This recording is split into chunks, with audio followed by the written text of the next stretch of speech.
16 months away. Yes, we are counting it down already. Mayor Faulconer's time in office is coming to an end. But how is he going to be remembered? The Chargers leaving, the hepatitis A crisis, or still working to get the convention center expanded? So here to discuss this and much more is, backed by popular demand, KUSI contributor and host of AM 760, the one, the only, the infamous Mark Larson. So say the police. Here's the thing with, so Mayor Faulconer was in a tough spot. Let's give him a little bit of due here. He comes in there the first time around 2014. Bob Filner has been, well, I think of one thing Bob Filner did well. He got rid of the red light cameras. Okay, that was one thing. Everything else, disaster. So he comes in after that. There's countless numbers of people running for mayor. Kevin rises above, wins.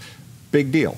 Optimistic Republicans. He had a plan too. Right. It was very clear. But after that, the nature of what the mayor can do changed. The way that the makeup was in the council changed. City council is basically a legislative body, so the mayor has to enforce what the council decides. Fast forward to now, the state's gotten more blue, the council's gotten more blue, the unions control the major shots. So you get into these things he tries to do that are difficult. And you can make the case, as some Republicans who supported him did, that he got too soft on some of this, but you can't deny some of the things you said there. Losing the Chargers, which was not all his fault, but it was part of it on his watch, as they say. The homeless issue exploding, as it is around the state. Hepatitis A, being on the wrong side of the Soccer City issue, on and on and on. The convention center, jury's still out on that. We'll see. All right, but as far as, you know, the legacy, what do you think is going to be his crown jewel, you know, as we talk about him, let's say 3 years from now? Well, a lot of that's going to be the bottom line on the bottom line, keeping some fiscal restraints there. It's difficult to do when you have people wanting to spend money on things that have nothing to do with what the council is supposed to do. So I think he'll be graded well on that. If you had a final grading now, he'd probably get maybe even a C+. It depends on who you're talking with.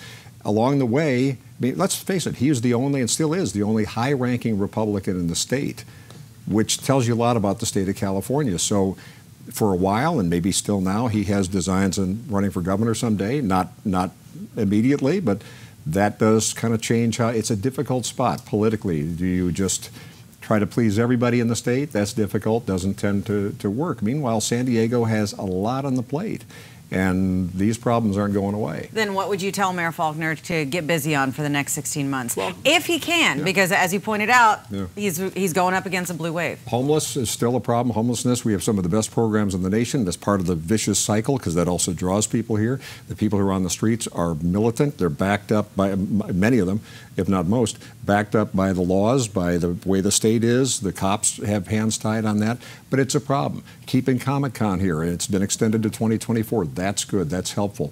Getting this convention center done, it's got to be done at some point, sooner rather than later. So he has a chance for some victories there. But again, at City Hall, it's a whole new world. The people who control it, who are saying behind the scenes, the union bosses, you don't understand how things are being done around here now. Well, people do, and now they're trying to do some of that at the county as well. So. I think the future that you just brought up is very important here, because if the mayor is looking at a gubernatorial run, obviously you're going to want some sort of catchphrase from his last office. Do you think City Hall would not allow him to get that? I think that's part of it. Yeah, that's part of the pressure to make sure that you nullify anybody with some strength. He can be a very attractive candidate. I think he's at his best, and I've told him so. I've said so here on KUSI when he went up against Myrtle Cole in the council when they didn't do the right thing to get the convention center deal done. He was ticked. That was kind of refreshing. It wasn't just all smiles and it's wonderful. He's done a great job getting the roads repaired, 600 or 700 miles out of 1,000.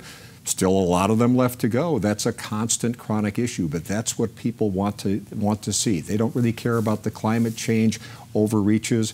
We're obsessed with this. Who's not for maintaining the environment? I mean, nobody wants to go out and pollute, but it's become such an obsession. The bike lane thing. Nick Canepa at the Union Tribune refers to him always as the bicycle mayor. Most people don't ride bikes. We've covered that a lot here in KUSI. Yeah. I mean, if you do, great, but most people don't, nor do they want the state telling them what to do. So that's the rub right now. If your legacy is you did a lot of bike lanes, which frankly are the best paved roads in San Diego right now, and now you have these other issues out of the council that aren't his doing, but this issue about gun safety, who's not for gun safety? But is the city now going to go door to door and check at some point? They're getting way beyond their skis, as you would say, in terms of what they're doing at City Hall, and it's not all the mayor's fault. A lot of it's now at the council, probably most of it. All right, very interesting points, compelling points, and I'm glad you've given him a moderate grade so far. We'll see what happens. He's been a good guy. He's been good for the city. He truly cares about the city, but he is in a tough spot, and I think right now people do like refreshing candor, so I would vote for that. All right, Mark Larson, thank you so much. Always enlightening to talk to you.